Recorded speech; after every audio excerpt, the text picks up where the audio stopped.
Welcome, everyone. We're very happy that you have been able to join us today in this FIP webinar on reframing the role and impact of pharmacy in heart failure care.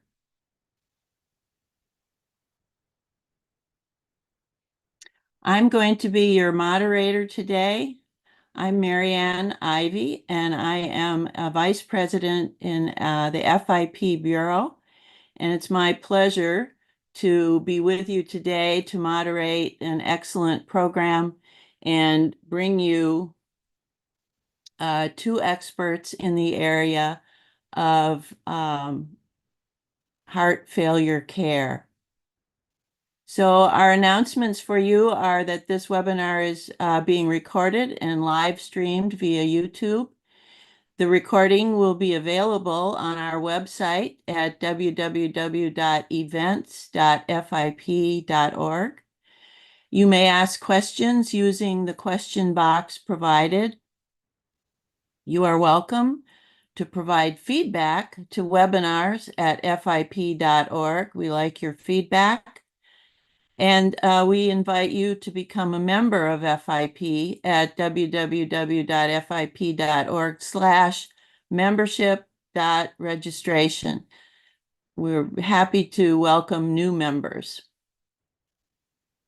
So this digital event is supported by an educational grant from AstraZeneca, and we appreciate their support. So my panelists and presenters today are the following folks.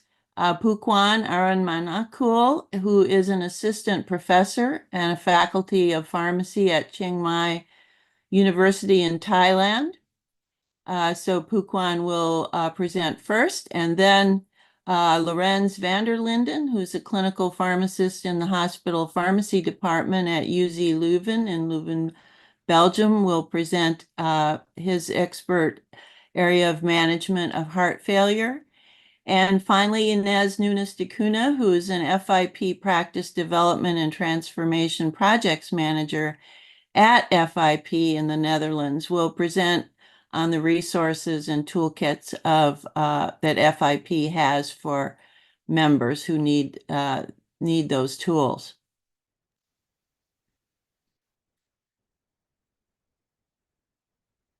So today's program includes the role of the pharmacist in heart failure management, community pharmacist perceptions on multidisciplinary heart failure care, and then pharmacists as early interventionists in heart failure management. In other words, practice integration of the Heart Failure Pharmacy Toolkit. After those presentations, we will have a questions and answer period, and then wrap up and conclude the webinar. So today's learning objectives are the following. We would like at the end for the attendees on this webinar to be able to describe the global burden of heart failure and its risk factors, to recognize the critical role that pharmacists can play in early intervention of heart failure, to identify opportunities to facilitate awareness and screening of heart failure in at-risk patient groups, to know the role of clinical and community pharmacists to support disease management in hospitalized patients with heart failure, and to develop a clear understanding of how to seamlessly integrate the Heart Failure Pharmacy Toolkit that FIP has into practice. So the role of the pharmacist in heart failure management will start with a presentation, excuse me, by Pukwan, who is the assistant professor and faculty of pharmacy at Chiang Mai University in Thailand. And I've seen her presentation. I know you're going to be very impressed by it. I would now like to turn over the presentation to Puquan. And you might just tell us whether you teach students or how you share this information as the first thing you do, Puquan. Thank you. Thank you very much, Marianne. And good evening, everyone. I'm Dr. Puquan Arunmanakun, your speaker for today. I'm a faculty staff in Department of Pharmaceutical Care, Faculty of Pharmacy in Chiang Mai University. And I also work as a clinical pharmacist in HF Clinic for more than 10 years. I would like to thank you in advance for your interest in this evening's event. And I also would like to thank you, FIP organization, for this opportunity. So my topic for today is the role of the pharmacist in heart failure management, which will cover about, the global burden of heart failure, and also the implement of guideline-directed medication therapy, or GDMT, and its barrier. I would like to talk about the role of pharmacists as one of the multidisciplinary team in heart failure management. And lastly, I would like to talk about the evidence of pharmacist intervention in heart failure outcome. So all is in 15 minutes, and I hope we still have some time with the question and answers.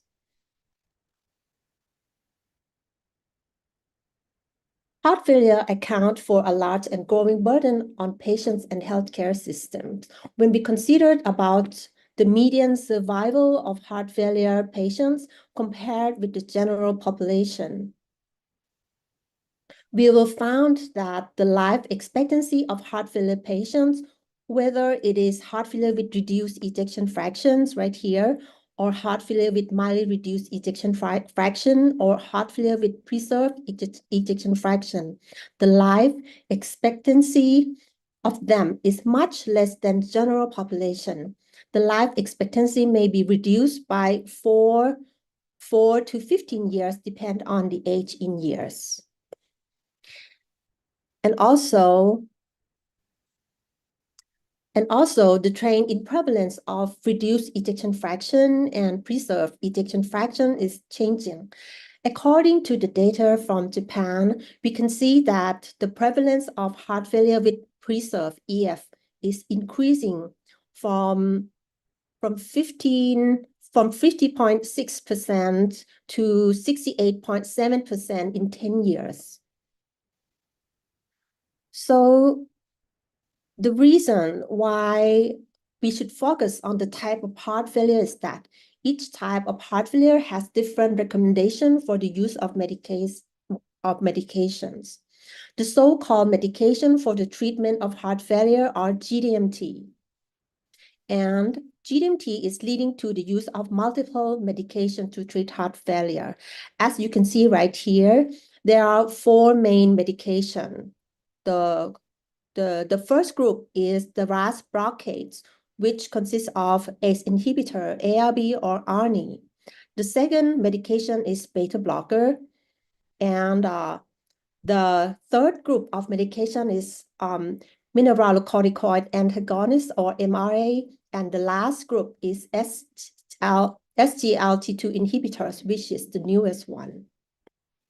Even though the use of the 4 main therapy is important, since we would like to decrease mortality rate and hospitalization, the GDMT prescription rate is quite lower than expectation. The data from several registry here, as you can see here, indicate that the rate of prescription is quite lower. And the data tell us that there's room for improvement right here. And the rate of the HF patient who can achieve targeted dose is even lower. So there is a barrier to GDMT implement here. There's a lot of factor here. For example, the factor about patients and the clinicians' factors, and also right here, it's about healthcare factors. For example, of the barrier from patients' factors, for example, it's physiological limitation. A lot of patient is very old and fragile, and about the barrier from clinician may include of difference in clinicians' risk assessment and clinical inertia. About the healthcare factor, there might be government policy, for example, in Thailand. In Thailand, the SGLT2 inhibitors is not on our national list. So HF patients might have to pay out of their pockets. Let me move to the next slides. So right here, this is the risk of delaying or omitting GDMT. That means your patient doesn't have the medication, or the initiation of the medication is too late. So the delaying of GDMT can increase the risk of death and CV death, of heart failure, hospitalization in all types of heart failure.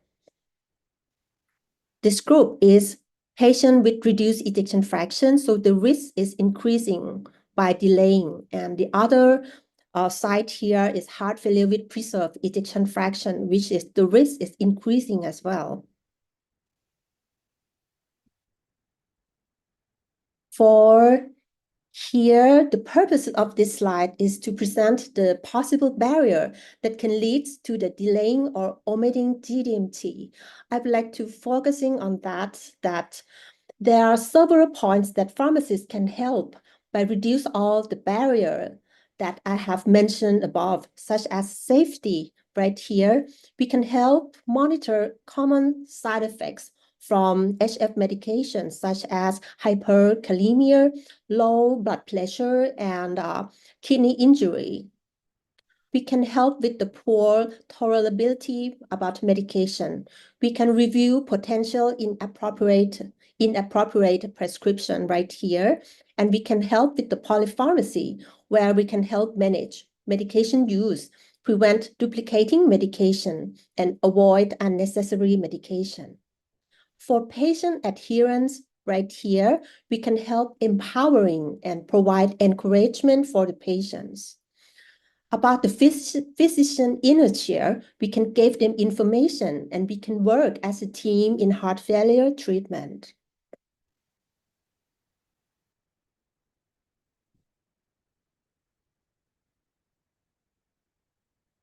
Okay.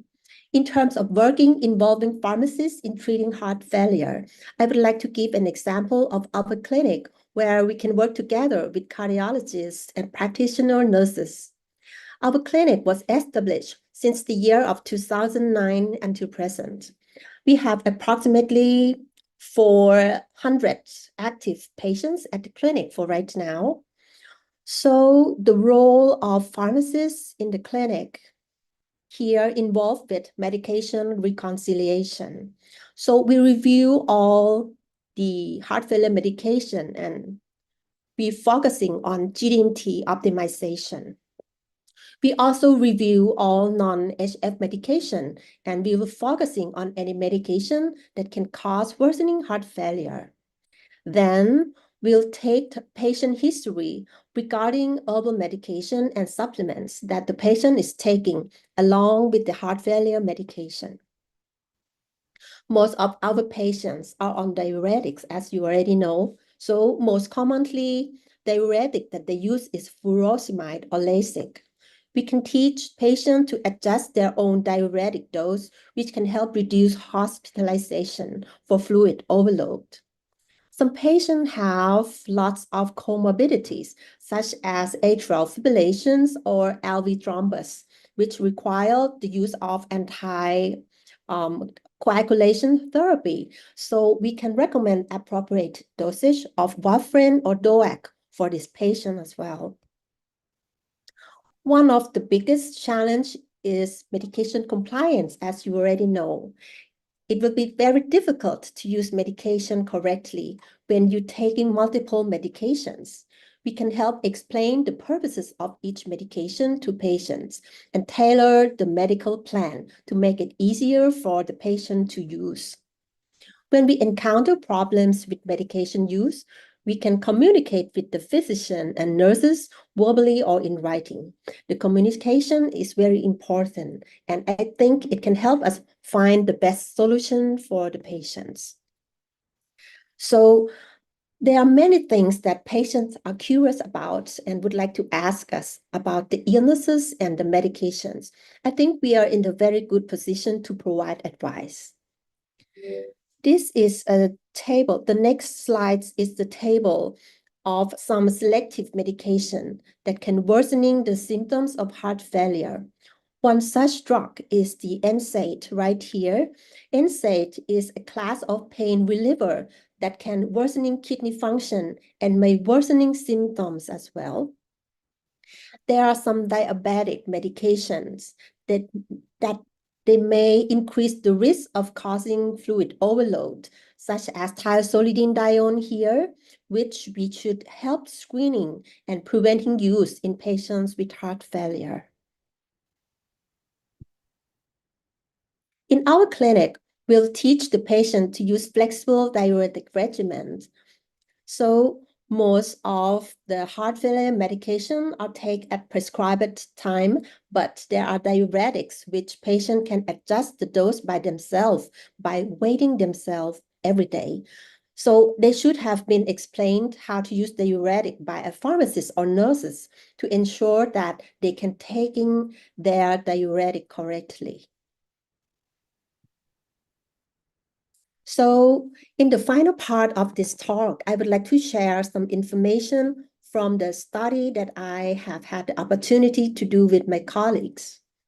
We would like to know about the effects of pharmacist intervention on heart failure outcome, such as all-cause mortalities and all-cause hospitalization.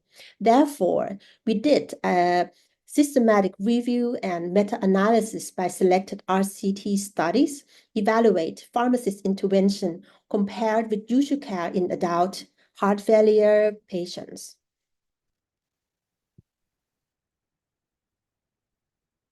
From our result, we can identify 29 RCTs, predominantly reduced ejection fraction, and the patient's average age was 72 years old.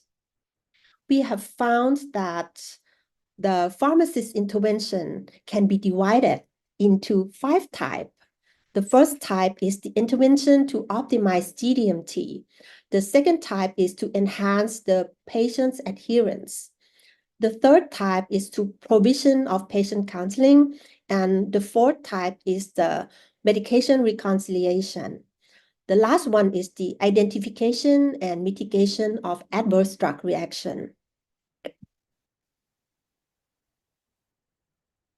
As a result from our study, we have found that the intervention were associated with a significantly reduction of all-cause mortality with the risk ratio of 0.72 and all-cause hospitalization with the risk ratio of 0.87.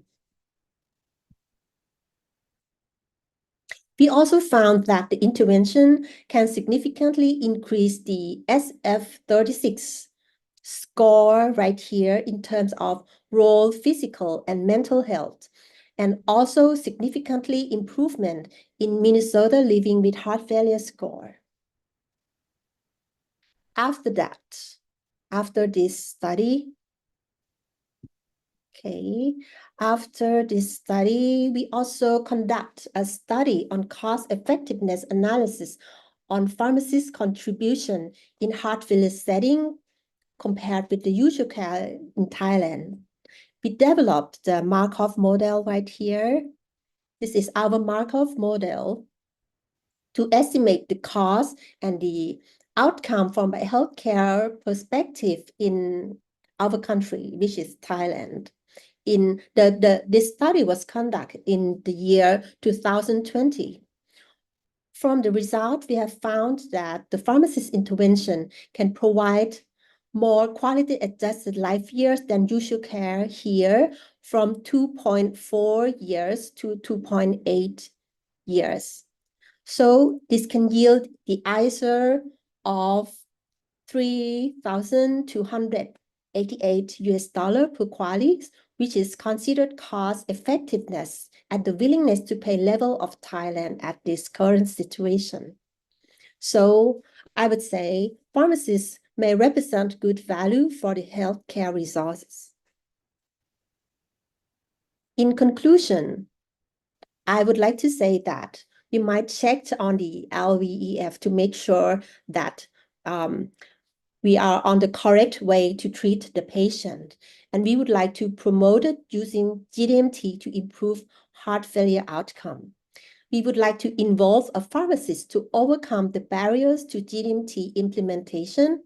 And we would like to have pharmacists in HF multidisciplinary team so we can improve the patient outcome by decreasing mortality, hospitalization, and improve quality of life.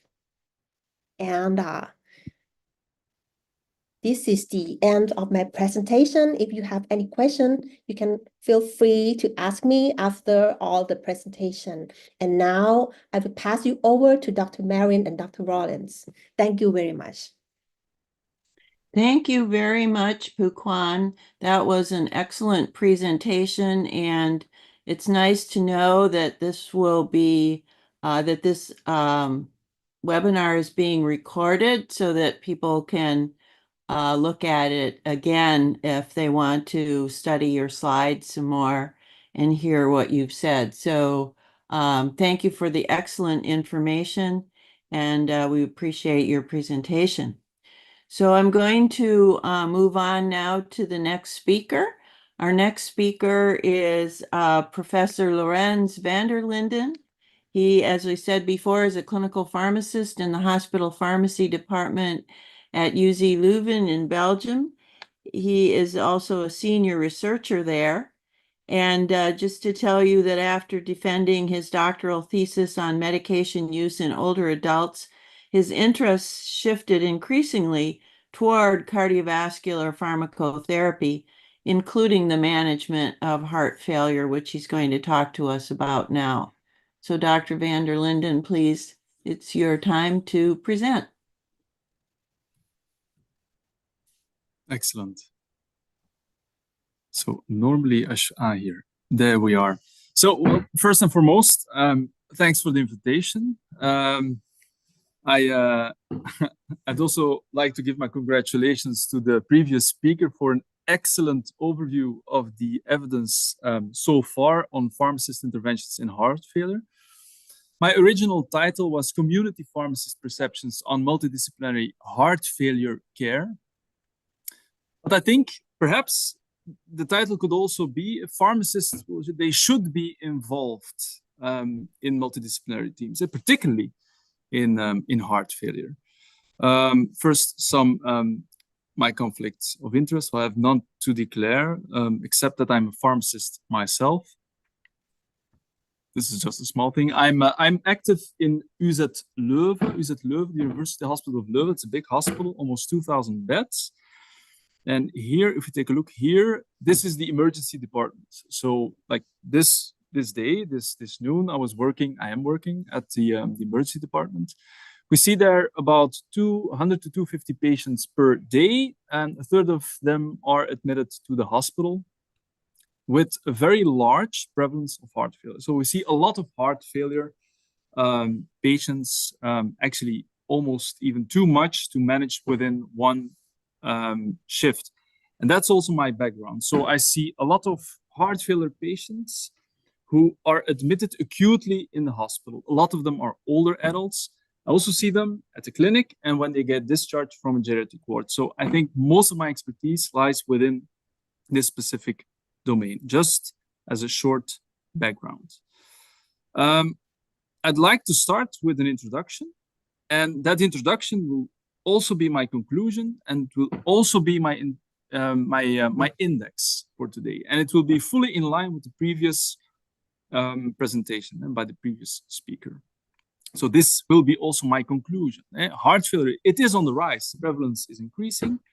The pharmacist interventions are fully evidence-based. And the logical conclusion is that if you then take into account that pharmacists are an underutilized resource, that we should just simply follow the evidence. And the evidence will lead us to the logical conclusion that pharmacists should get involved in heart failure care, wherever they are active. In the community, home-based intervention, health systems, nursing homes, hospitals, the ED ward, they should be involved in heart failure care according to evidence. Again, nicely summarized in the previous presentation. So this is my index. First thing, perhaps, heart failure is on the rise. First, we have to take into account the increased prevalence. So the number of patients with heart failure, suffering from heart failure, it keeps on increasing. Causes are broader definition. A couple of decades ago, we talked about a very specific type of heart failure, left-sided, very severe, very symptomatic heart failure, driven by a reduced ejection fraction. But now we have different entities which broaden the diagnosis, broaden the catchment. There's also better survival. A couple of decades ago, when we didn't have a stent, myocardial infarction had a very high case fatality rate. That's not the case anymore, but that means that if you have some ischemia, then as a result, you can develop heart failure. You live longer, and then unfortunately, you can get heart failure. And then another thing, I think that's the biggest one, is actually population aging. Heart failure is a condition, a syndrome with an age-dependent prevalence. So if we're lucky to reach an age of 80 or 85, then you have a chance of about 10 to 15% to have a heart failure diagnosis. And all these things feed the increasing prevalence of heart failure. Luckily, the incidence has stabilized. And if I just take a look here to our Belgian data, it's about 2%. So 2% of the general population has heart failure. But at the ED, it's a lot higher. It's about 20, 25%. If you take a look at the geriatric care wards, acute geriatric units, it's almost 1 in 3. So 1 in 3 geriatric inpatients in a hospital, it's also the fastest growing demographic in the developed world, has heart failure. So just to reaffirm the importance of this condition. And it's not only because of the prevalence, but it's also because of the outcomes. The clinical outcomes are not good. So if you talk about stable heart failure, that's a misnomer. You can talk about chronic heart failure, but stable heart failure, it's a very difficult term. And I'd really like you to take a look, go to Google, and then go to the New England Journal of Medicine. Take a look at the DAPA-HF trial. It's one of the last positive drug trials in heart failure with a reduced ejection fraction, HFrEF. Then just take a look at the 1-year outcome, for example, for all-cause mortality in the intervention arm. That study was positive. The guidelines have been amended to take into account those data from DAPA-HF. You can now use dapagliflozin for heart failure, for HFrEF. You can have an impact on all types of clinical outcomes. But even then, in that positive trial, 8% still died at 1 year. So 1 in 12, approximately, in very stable ambulatory heart failure, still dies. And if you take a look at acute heart failure admissions, for example, I'm an ED pharmacist, then you have to take into account an inpatient mortality of up to 10%. And if you take a look at the 30 to 90-day outcomes, it depends, depending on which cohort that you take a look at. 10% do not survive, and about 1 in 6 will be readmitted. So it's a disease with a high prevalence, increasing, with still quite high event rates. So we probably should do something. And luckily, well, we have pharmacist interventions. And we can think about it like 4 musketeers, and we have 4 excellent systematic reviews and meta-analysis. Well, the first one was by Sherry Cushman, a Canadian pharmacist. She was the first one. Almost 20 years ago. And then there was an update a couple of years ago. And I think it's the biggest one. And was talked about the previous, you probably recognize the first author here, was the previous speaker. That's the biggest one, very comprehensive. It contains, to the best of my knowledge, all data on team-based pharmacy interventions in heart failure. Excellent paper. And then another one that focuses on outpatients. Outpatients in this regard also included community pharmacy interventions and home-based intervention, which is, I think, relevant, highly relevant. Take a look here. It was one of the tables. And I like this one specifically because if you take a look at the table below, you can see that if we think about the impact of a pharmacist on an all-cause hospitalization, our impact will probably be influenced by the type of setting where we provide that intervention. And I think the golden period where pharmacists are highly needed is directly after discharge. So if there's a collaboration between secondary line and primary or the first line care, I think that is a golden period where we can really provide large benefit on measurable and clinically relevant outcomes. All-cause hospitalizations, if you take a look here at the lowest number, that's almost halving of the risk. Those are huge effects. And as a rule, if you were to implement interventions there, you will see that trials in that setting are regularly cost dominant, not cost effective, but cost dominant. So that was one thing. And another thing here is, if you take a look here at this this slide, it was the latest, well, it's actually published in the same year, where they actually provide what you can do as a pharmacist. You can provide a medication review. You should promote medication adherence. You should promote also how patients can control their own symptoms, how you can then really feed or actually promote their self-sufficiency, self-management, and patient education. Yep, that's an animation. There we go. And so it's quite simple. If you were to translate it into several questions, it's, well, what pills do you take? What pills do you want to take? What pills should you take? What pills shouldn't you take? And if you were to apply that systematically among your heart failure patients, then actually what you're doing is already nicely in line with the RCTs. And the RCTs, if we take a look at them in a meta-analytical approach, we see that we can have clinical impact. But also here, I think the biggest ones are education and promoting adherence. So shortly summarized, these interventions, they are not that complex. They are simple, but you have to do them systematically in heart failure patients. And taking together all the evidence, and I'm not going to ignore the setting, the care setting, we can achieve quite high relative risk reductions or low odds ratios or low hazard ratios. And the risk reduction will vary from 10% to about 40%. And you will see that you will reduce the risk by a higher number, to a higher degree, and you will achieve significance if you can implement an intervention in higher risk patients, for example, after hospital discharge. Now, if I take a look at what we do here, and I take just an average number, relative risk reduction of about 20%, that translates into a number needed to treat of less than 30 for all-cause readmissions. And that is based on Belgian baseline event rates. Pharmacists can improve the uptake of those guideline-directed medical therapies, where we have a lot of evidence in the HFrEF domain, a little bit in the in-between domain, and not so much in the HFpEF domain. We should educate patients, promote medication adherence, and hopefully we also improve the symptom control. Okay, so heart failure, it is on the rise, highly prevalent, increasing, and it's clinically relevant as well, even if we still think about all-cause mortality. Pharmacist interventions are evidence-based. We can impact heart clinical outcomes, but there's always a but. We are an underutilized resource. In Belgium, we have about 1 community pharmacy per 2,500 citizens. On the left, you can see here, well, Belgium is not that big.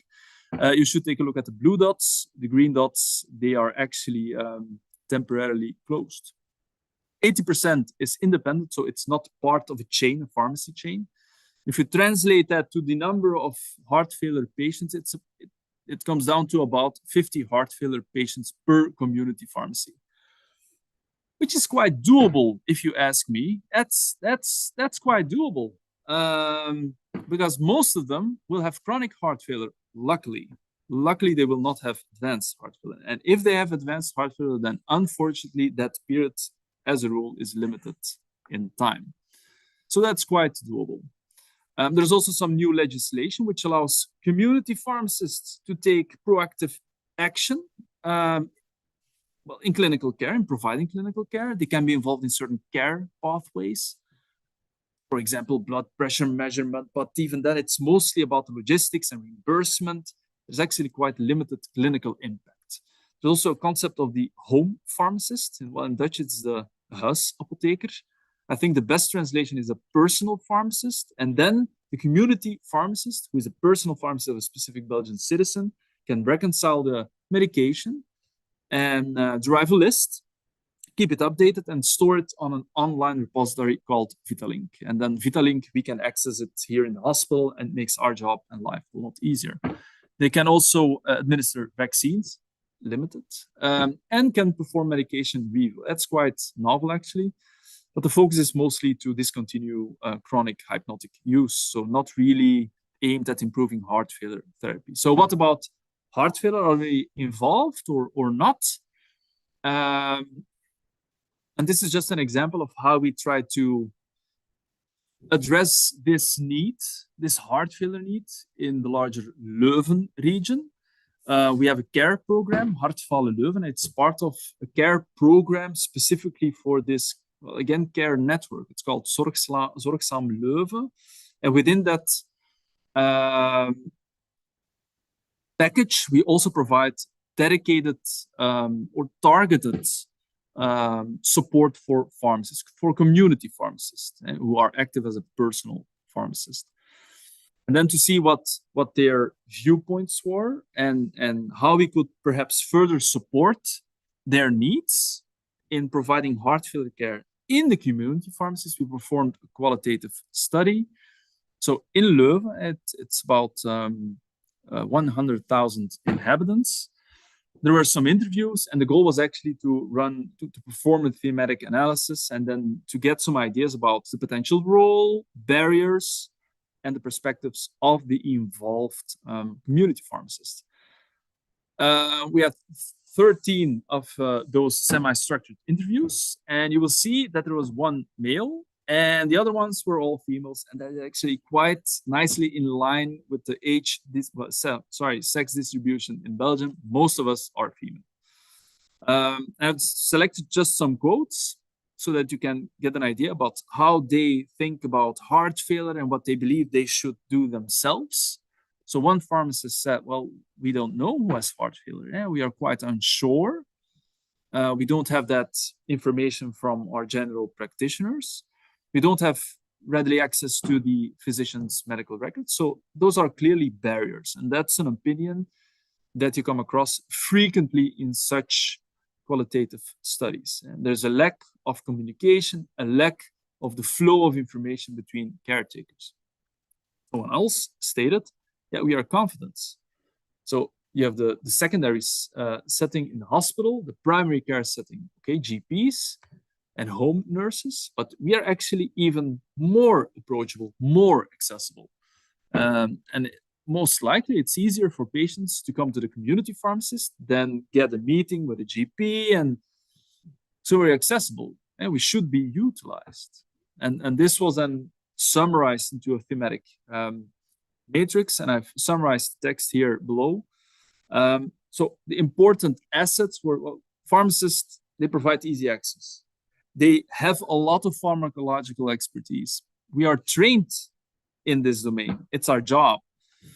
And then clear barriers were, and there was already, I think after 3 or 4 interviews, we already reached data saturation. It means that all of them said the same. Diagnostic uncertainty, meaning, does this patient really have heart failure? Are we sure? Or is it missed? What type of heart failure? The disease complexity. And because if you talk about heart failure, there's, of course, a lot of different presentations. Someone who has AFib and heart failure is not the same as someone who has developed heart failure after an incomplete revascularization for a STEMI. It's not the same if you have heart failure and you have refractory congestion and it impacts your kidney function. That's not the same as someone with HFpEF on AFib, so or on valvular disease or not. So there is the disease complexity, and it might change over time, which makes it also very interesting, and it probably underpins the need for pharmacist involvement because the medication therapies are complex, so pharmacists are needed. There is also a clear lack of sharing information. So the multidisciplinary information technology is lacking and insufficient resources. So earlier I stated, yeah, well, on average, you might have 50 heart failure patients per community pharmacy. Yeah, for sure, that might be true. But it might well be the case that you have a double of that or a triple of that. It's an average. So it might be the case in Leuven that you have some community pharmacists in a region where a lot of older people live, that you might have 100. And then how and when are you going to do it? And the recommendations that we now have escalated to the payers, the local regional payers within that Leuven, the Zorgzaam Leuven project is, well, we do need urgently improved medical data exchange, and the interprofessional relationships have to be promoted. GPs have to know what pharmacists can do, and pharmacists have to know how they can help GPs, because the goal is to improve care for patients, in this case, heart failure patients. I know that's preaching to the choir, but I think that's important. I think it's essential that we keep this in mind, that there's an increased role and also expectation for home pharmacists, for personal pharmacists. And within that package for pharmacists in the care network of Leuven, we have worked out several things, as you can see here on the slide. And if you compare it to what the previous speaker did, that's almost the same. And it's just common sense. It's in line with evidence. And the evidence shows that this, although it looks very simple, is perfectly able to impact clinical outcome. So for one, if you know how to look for heart failure symptoms and signs, dyspnea, ankle swelling, someone increases in weight, if you push them here and you can see that there's an indenture and it doesn't come up because of the systemic congestion, if someone has new syncope, those are things that you have to look for, and then you can refer someone for diagnosis. Also, if someone has heart failure and you know it, you should always take into account worsening, because then again, you have to do something about the therapy. And as always, patient education, that's like the golden tip. You can perform medication review, and there is evidence in trials for sure, but then that should be done if you have prescribing authority or there's a close collaboration with the GP and or cardiologist, if possible, between all the involved healthcare professionals, of course. We promote also local regional collaboration with the GPs, and in Leuven, as part of the Zorgzaam Leuven care network, it works. So heart failure is one of the topics where pharmacists and GPs, cardiologists and hospital pharmacists come together to talk about how they will deal with dynamic diuretic dosing. It seems banal, but that might improve diuretic dosing to such a degree in the community in Leuven that fewer people are admitted to the hospital, because otherwise they might have too high a dose and then have some acute kidney injury, of too low of a dose, and then they might decompensate and get heart failure symptoms again. Also avoid dispensing, and that's perfectly in line with the previous presentation. If you know that the patient has heart failure, no NSAIDs. Have to take care with sotalol, well, depending on the type of heart failure. And you should promote medication here. So, and if you then think about it, it's not that difficult. So it's education, adherence, and then, if possible, improve medication. So those are, and then if you know about it, and you have a clinical role as well within a care network, refer someone for diagnosis or changement of therapy. And here I just like, and this is one of my last slides, I really like to promote this one. And please take a look at this work by Paul Forsyth from Glasgow. He's a heart failure pharmacist. He works in an outpatient clinic. And they provided, I like it very much. I like Paul as well, but I like the paper really, really a lot. because it provides, you can see it in the title, a competency framework for clinical pharmacists in heart failure. So if you want to know, if I want to provide a service, okay, what then is expected from me as a pharmacist? What training should I pursue? What guidelines should I read? Which collaborations should I seek? And I particularly like this figure, and I'm happy that the very small animation works. So you can be a pharmacist, and just being a pharmacist who dispenses medications correctly and appropriately, that's okay. And then you can provide some medicines governance. But perhaps it's more interesting, particularly because we are there, we are very accessible, we see all those patients, we know a lot about pharmacology, that we can take up a pharmaceutical care advice role and provide education, promote adherence, and support the patient. And then I think this should be a role, if it's possible, within a care team, and being accountable for your own recommendations, to take up a clinical role, because each pharmacist, if you think about it, is a clinical pharmacist, regardless of where you're active. So I promised my introduction would be my index, would be my conclusion. Heart failure prevalence is increasing. It's increasing globally. Costs are increasing as well. Luckily, we have excellent therapies that have reduced mortality a lot, luckily, but the residual burden is still high.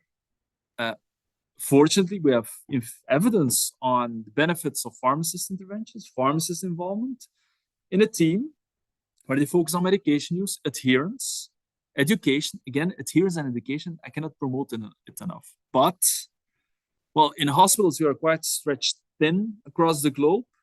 And then in hospitals, we should think, if we are stretched thin, if there are not enough of us to provide all those clinical pharmacy services, then perhaps it's best to perform those services where we know that we have an impact, and that the impact is clinically relevant. So for hospital pharmacists, I would come to the same conclusion. Follow the evidence, target heart failure. And the same applies to community pharmacists. We should just simply follow the evidence. We should get involved in heart failure care, wherever wherever we are active. And that brings me to the end of my sales pitch for community pharmacy involvement in heart failure. Thank you. Thank you very much. I think this was a very practical, very positive presentation. And I thank you very much for that, and for your expertise and your actual practice in taking care of patients with heart failure. So thank you, and we'll come back to any questions that the audience has after our next speaker. So thanks again. So we're going to move on to Ines Nunes de Cunha, who's an FIP Practice Development and Transformation Projects Manager at FIP, and she's going to talk about pharmacists as early interventionists in heart failure management and the practice integration of the Heart Failure Pharmacy Toolkit. Just to tell you a little bit more about Ines, she worked as a community pharmacist for more than 14 years and also taught for 6 years as a university professor and a master's in pharmaceutical sciences in Portugal. She got a master's degree in pharmaceutical care and a PhD in pharmacy in the area of social pharmacy from the University of Granada in Spain. She is the author of several publications focusing on the area of pharmacy practice, especially related to patient-centered care. And in FIP, she currently works, as I said, mainly in the practice transformation program on non-communicable diseases. So I'm going to turn the program over to Ines for her presentation. Thank you, Ines. Thank you so much, Marianne, and thank you to the colleagues who presented great, I said brilliant examples of pharmacist interventions in heart failure. And today it gives me a great pleasure to share with you the work that FIP has been doing in the field of cardiovascular diseases, and to present a new toolkit to motivate and support community pharmacy teams to establish a community-based heart failure assessment and management program. So FIP has been working in the field of NCDs, non-communicable diseases, for several years as part of our commitment to the World Health Organization Astana Declaration on Primary Healthcare signed in 2018. And one of the ways we are been doing this is through the FIP Practice Transformation Program on non-communicable diseases. This program aims to provide tools and strategic support to our FIP member organizations to develop and implement pharmacy services that can have a sustained positive impact in the prevention, screening, management, and treatment optimization of non-communicable diseases for improved patient outcomes and health systems efficiency and sustainability. The program initial focus on 5 disease areas that you can see on the slides. So cancer, cardiovascular diseases, chronic respiratory diseases, diabetes, and mental health, but also on risk factors for NCDs such as tobacco use, and more recently we are working on stress and also alcohol consumption. FIP has developed several resources, including handbooks for pharmacists, but also the knowledge and skills guides, which describe the competencies required for the professional services provided by pharmacists in these 5 disease areas, as well as on tobacco cessation. All FIP resources on NCDs are available on our microsites, FIP NCDs microsite.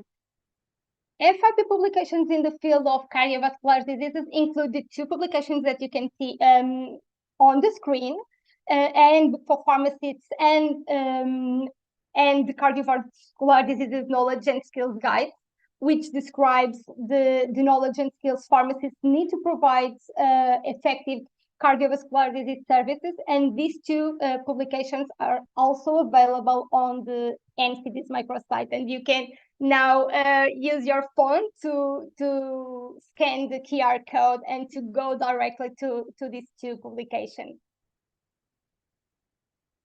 One of the chronic cardiovascular diseases mentioned in our handbook, in the cardiovascular disease handbook, is actually the heart failure. So the heart failure is often interconnected with other chronic diseases, including ischemic heart disease, hypertension, diabetes, chronic kidney diseases, atrial fibrillation, and obesity, creating a complex web of health considerations. And this interconnectivity manifests in various ways, influencing identification, diagnosis, and treatment of this condition. Heart failure and comorbidities may have the same risk factors, same symptoms, or one disease may increase the risk of severity of the other. Therefore, it is important that comorbidities should be taken into account and be treated. Some of your patients with heart failure may not yet fully appreciate the consequence of the disease, but we as pharmacists can play a vital role in improving patients' knowledge about heart failure and the possible consequence of not doing all they can do to manage their disease. So by understanding risk factors and symptoms, patients can take proactive steps to manage their heart health and reduce the risk of heart failure.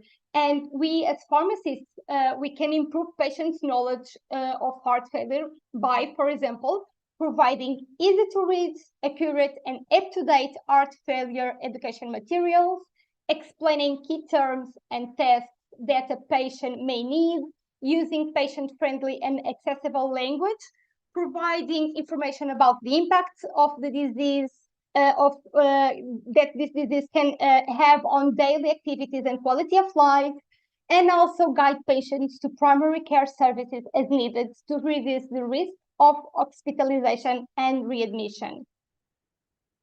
Now, I would like to invite you to reflect on your own practice and to take a quick moment to answer the question that you can see on the screen. So the question is, do you speak to patients about their heart failure risks and or management?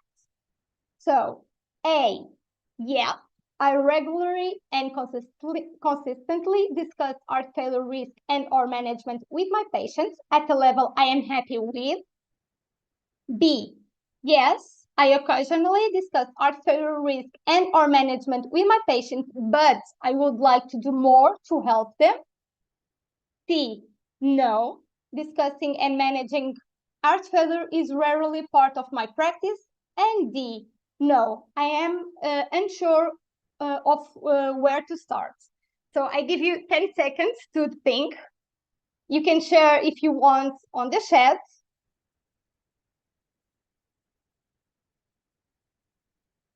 But in reality, while most of the pharmacists and pharmacy team members would like to answer to the part A, many may not. They may only occasionally speak to their patients with heart failure, or they may not know where to start. And the good news is that now there is a toolkit to help community pharmacist teams start the heart failure conversation and make their moments spent with heart failure patients matter. The Heart Failure Pharmacy Toolkit that you can see on this slide has been designed to enhance patient interactions and minimize the burden on workload and workflow in community pharmacies. This toolkit supports community pharmacy teams in effectively identifying patients at risk and providing motivational counseling to empower those who would benefit from heart failure assessment and management. You can access to the Heart Failure Pharmacy Toolkit through the FIPNCD's microsite. You can go to the microsite, as you can see on the image on the left. You can click in main disease area, choose cardiovascular diseases, and go to Toolkit. Or if you want, you can go directly to the Heart Failure Toolkit's website, and now you can scan the QR code that you can see on the slide, and you can go directly to the toolkit. This heart failure toolkit was designed to motivate and support community pharmacy teams to establish or enhance a community-based heart failure assessment and management program. This toolkit have 4 core elements, and these elements aim to upskill pharmacy teams in the value of a standardized approach to heart failure and to integrate this program into the pharmacy workflow and collaborate with prescribers to improve care for their patients with heart failure. The first element is the Heart Failure Pharmacy e-learning module. This is a learning module that provides foundational knowledge about the disease using a case-based approach. The module draws on guideline-direct medical therapy principle where appropriate. Then you have the Heart Failure Pharmacy Assessment Tool. This is a tool to start conversations with your patients. It's a conversation-based tool to be used by pharmacists and pharmacy team members where appropriate to support counseling patients on the risk of heart failure, how to be screened, or how to manage the disease. You also have the Heart Failure Pharmacy Patient Information leaflets. This is an handout to be shared by pharmacists or pharmacy team members with the patient that can be used to summarize the pharmacy-patient interaction and provide supplemental information. And you also have the Heart Failure Pharmacy Primary Care referral letter. So the Heart Failure e-learning module is a self-study module that is recommended to be completed by all pharmacy staff who will be participating and helping to deliver the Heart Failure Pharmacy Toolkit program. This module was designed to enhance the pharmacist's knowledge on heart failure and the pharmacist's role in helping patients achieve better health outcomes over the course of their disease journey.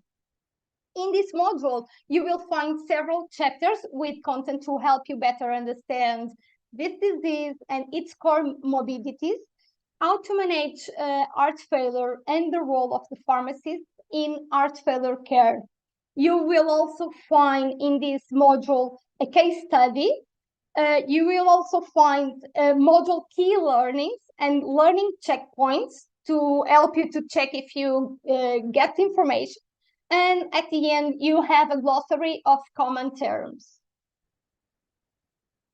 Then you have the assessment tool, and this tool has two distinct pages. You have the heart failure development risk assessment tool and also the heart failure symptom assessment tool.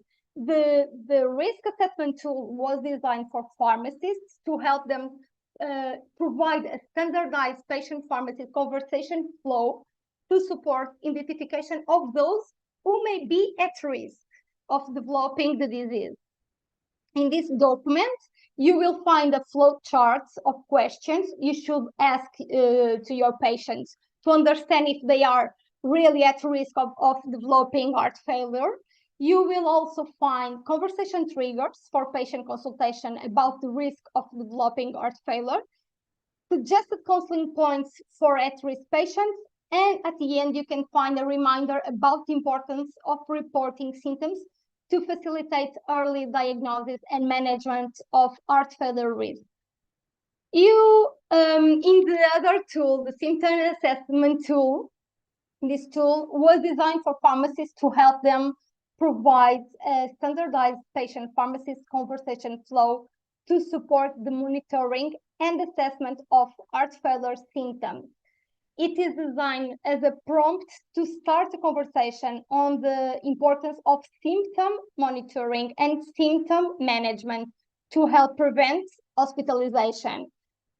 This symptom assessment tool includes conversation triggers, symptom assessment flow, a symptom checklist, and practice consideration based on the patient's assessment. These tools, the assessment tool for risk assessment or for symptom assessment, was being designed to streamline patients' engagement so that the heart failure services or heart failure interaction can be easily integrated into everyday pharmacy practice. It is also reinforced pharmacist behavior and habituates pharmacists' role as interventionists in heart failure management. The assessment tool takes you more or less between 5 to 10 minutes to complete with each patient, and we recommend that you offer the patient a private place to sit and talk with the patient. Then you have the patient-pharmacist conversation record that is a leaflet for patients that can be used to summarize the pharmacist-patient interaction and provide supplemental information. This document allows the patient to review important information provided by the pharmacist about the risk of developing heart failure or the risk of worsening symptoms for those patients already diagnosed with the disease. This document includes information such as what is heart failure, why are patients at risk of this disease, how to report symptoms, and what can patients do to reduce the risk of heart failure or worsening symptoms. The pharmacist or appropriate pharmacy team member should fill in and print the patient information leaflet on demand to share with patients during or post-assessment. And this tool takes you more or less 3 minutes to print and share with your patients. There is no excuse to use this document. And finally, we have the heart failure pharmacy primary care referral letter. This is a personalized letter to be sent by pharmacists to the patient's primary care physician that explains why the pharmacy is reaching out and how to partner to support the patient with heart failure. This 4 pages referral letter has 4 key sections. At the beginning, we have an overview of the purpose of the letter addressed to the prescriber, then a risk factor summary checklist, and the actions to taken by the pharmacy as a checklist also, and the recommended assessment checklist. This referral letter has been designed to simplify the documentation and referral process so the pharmacist can quickly capture relevant information and recommendations to support further assessment of the patient and to help build a collaborative relationship. The letter should take less than 3 minutes to complete and send to the prescriber. The letter can be printed and mailed or converted to PDF and emailed to the prescriber. An infographic was also developed, and the aim of this is a one-page digital visual aid that serve as a quick reference guide on where, when, and why to use the Failure Pharmacy Toolkit in pharmacy practice, with quick links to the toolkit practice resources. If you can see, you have the image with the four documents, and below you have the name, and you can click on the link on the sentence and go directly to the link online, and you can have the PDF of all the documents. In summary, this toolkit will help you to recognize and identify patients at risk of heart failure or with heart failure symptoms, to start a conversation and take action with your patients, and also to collaborate with primary care. These resources could really support community pharmacists in the delivery of heart failure care. In conclusion, pharmacists as accessible primary healthcare providers are ideal positioned to support better management and outcomes for patients with heart failure, building on their existing involvement in cardiovascular risk factor management. And there are multiple touch points within the pharmacy for at-risk screening and symptom management interventions. So just only as a final note, this toolkit, the Heart Failure Pharmacy Toolkit materials, were commissioned and funded by AstraZeneca. AstraZeneca have provided any educational grant to FIP to raise awareness and dissemination of this toolkit in line with our mission, with FIP mission, to advance pharmacy worldwide. And this material is aimed at pharmacists with an interest in cardiovascular diseases. And I sincerely hope that this toolkit will empower and support you to provide heart failure patient-centered care. So thank you very much, and I hope you enjoyed this toolkit.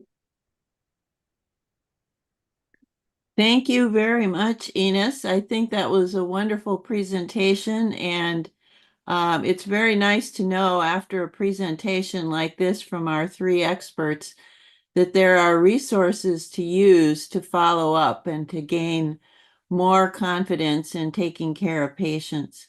So I've been watching the chat and the Q&A, and I saw a couple of questions that I think that I can answer. One was, what does GDMT stand for? Both of our first two speakers use that abbreviation. So it's guideline directed medication treatment or medical treatment. And it's really referring to the importance of guidelines, which use the best evidence out that's available to determine treatment, because as we all know, there can be a lot of variation in what is used to treat patients. So guideline directed treatment really is pulling together all the best evidence. So that's very good advice from all the first two speakers, of course. And then the guideline tool that Ines presented is more of that. That's the best expertise in terms of how we can use resources to learn more and provide better care for heart failure patients. I do know that some people reached out directly to our speakers for questions, and some of those were answered. I have one question for Dr. Pukwan Aranmanakul, and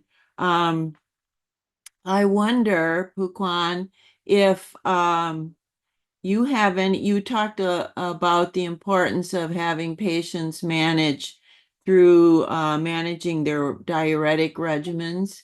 And I Yeah. wonder if you have any patients who don't have scales. Yes, we have the patient who cannot afford even a scale measure at their home. So we can give them a counseling on other ways. So they cannot weight themselves every day. So they have to monitor their fluid level by look at their symptoms. So we'll teach them to check the level of edema for every day. So by teach them to press their finger on the swollen area for 10 or 15 seconds. And when they release the finger, if they have fluid overloads, they might have some pitting here on on their skin. And there's one way to measure the level of fluid overload. Excellent, thank you. Yes. Okay. Did you want to add something more? Okay, so I have a question also for Dr. Lorenz, and that is, you mentioned something that I think is very practical. You mentioned that if you're already a busy pharmacy and you can't do all the things potentially that pharmacists are now able to do, but prioritizing where there's a lot of disease and where there's evidence that we make a difference, I thought was a very practical suggestion. One question that goes along with that is if you are to choose a couple of interventions for heart failure patients, which seem to be essential to improve medication use and clinical outcomes? Well, if we have, well, I fully agree with the importance of that question because it's an important one for sure. And I think the main thing is, and that was also something that someone asked in the Q&A. So how do you start? And I think it's essential to have people know in your region that you want to do it, and you should set up. And I think that's essential actually, to set up a collaboration. Now in Leuven, we do it within a care network, but it's because of the network that pharmacists can take up their roles. So that's one thing. So, and if that's possible, then you can make an agreement with who will be doing what for those patients. If that's not a possibility, then there are some things that you can always do. And I think promoting adherence, that's one thing, and providing like real basic education. The impact of such a simple intervention should not like be minimized, because the impact is real. Because a lot of people, and I think that we overestimate patients sometimes, they don't know the severity of their condition. They don't know the importance. They might think, well, my hypnotic drug, yeah, I feel it, so it's important. But like that ACE inhibitor or that ARNI, it doesn't really matter. And if I take it, I don't feel that well. I'm a little bit dizzy, and they stop it. So I think education and promoting like adherence, those are really interesting gateways, because then many care practitioners will see that you're very useful. You help patients take the correctly prescribed medications, and you are an additional safeguard for harm. So that's how we started within the care network of Leuven. Very, very small, very limited, very simple. And then after a while, you can build on that foundation. Thank you. Good answer, and very thoughtful based on personal experience. Here's a question that really links to what Lorenz van der Linden just said, and this is for Pouquan, Dr. Pouquan again.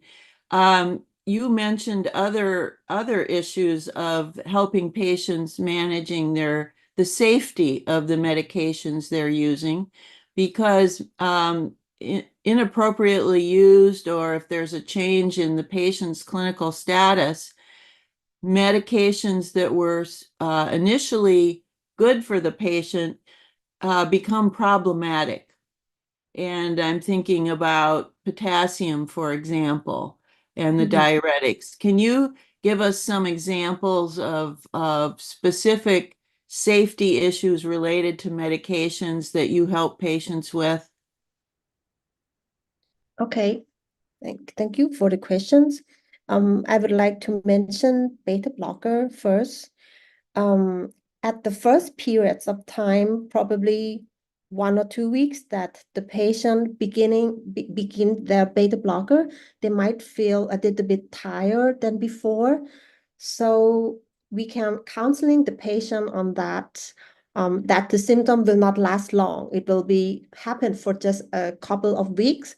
But if the patient cannot tolerate the beta blocker, they can call back to the clinic. They can communicate with the pharmacist or the doctor or nurses, beta blocker, and the RAS blockade as well, like ACE inhibitor or ARB or ARNI, can increase the level of potassium. So they have to go back to follow up at the clinic at the very beginning of the medication to make sure that their electrolyte is in normal level. Also, their kidneys function as well.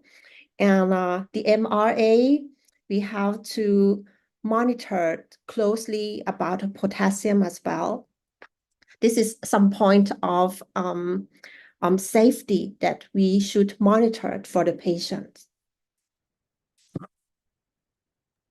Okay, thank you very much. So I'm going to also, before we finish, ask each speaker to provide a take-home message. But before that, I'd like to ask Inez about the tools that FIP offers to pharmacists.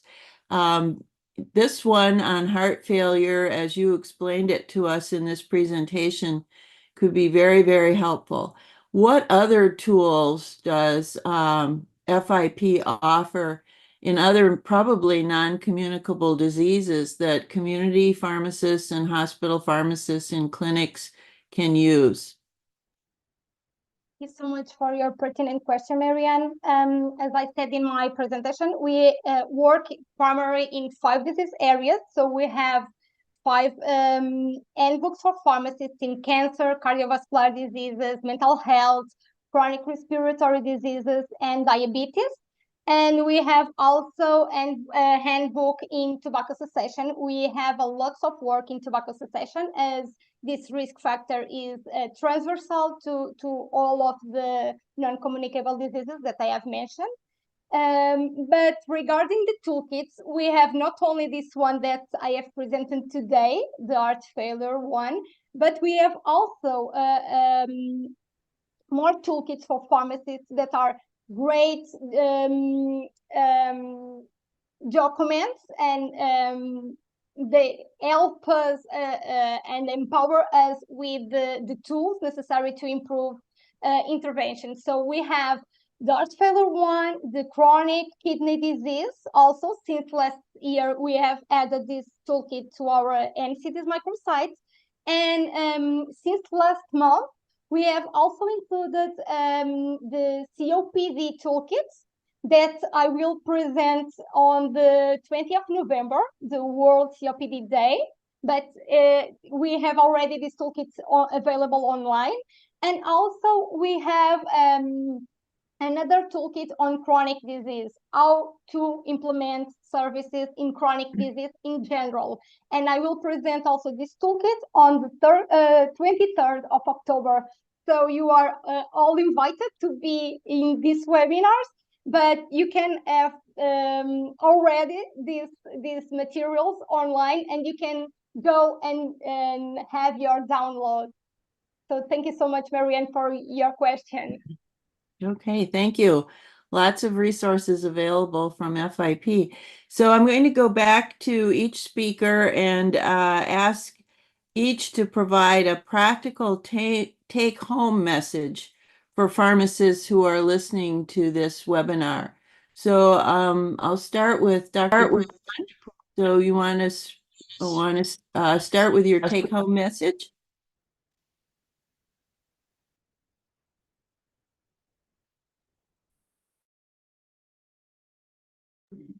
Would you like to start with me? The take-home message. I just would like to encourage every pharmacist, if you have opportunity, to be involved in heart failure treatment, because you can make a lot of change in a patient's quality of life and the outcome of the treatment. Yes. Great. Thank you very much. And Dr. Lorenz, would you give us your best practical take-home message? Yeah, again, it's really simple, and it applies to a lot of chronic conditions. So, for example, the same with COPD, diabetes, secondary CV prevention, AFib, a lot of things. And I think, and it's looked down upon a bit, I think, also in RCTs, but it's education. Because if you teach someone, there's a connection, there's an open door, and then all the other things will follow from that personal contact. So it seems so banal, but I think education is key, particularly for those complex heart failure patients who you will get to know. So for me, that's, I think, the big one. Don't ignore the importance of educating your patients. Wonderful advice. Thank you. And Ines, final take-home message? I sincerely hope that FIP publications and now this new toolkit will empower and support all community pharmacists to provide heart failure patient-centered care. Okay, thank you. Great take-home messages in an area of medicine and healthcare that's clearly very important. And as was pointed out, many patients have heart failure, and it is increasing. So the need is not going to go away. So I want to just share with you that there are many future FIP digital events, and you can find out which ones they are by the events.fip.org website. In addition, if you'd like to listen to this recording or refer some of your colleagues to it, maybe your students, new practitioners who are interested in clinical practice, a recording of this episode will be made available on www.fip.org. So it's available. So please make yourselves aware of it and use it if needed. It's again a great resource. Provide us your feedback on webinars at fip.org so we can continue to improve our digital event offerings. We think that this is an important way to educate our colleagues and ourselves and keep us up to date on all the new evidence that's being published. So I think FIP is doing a wonderful job in this regard. Well, it's been my pleasure to introduce you to our brilliant speakers and to be your moderator for this program. I hope you've enjoyed it. Thank you so much for attending. Thank you for your chat notes that you've enjoyed this presentation. Many of you said that you found it very valuable. So we appreciate that input.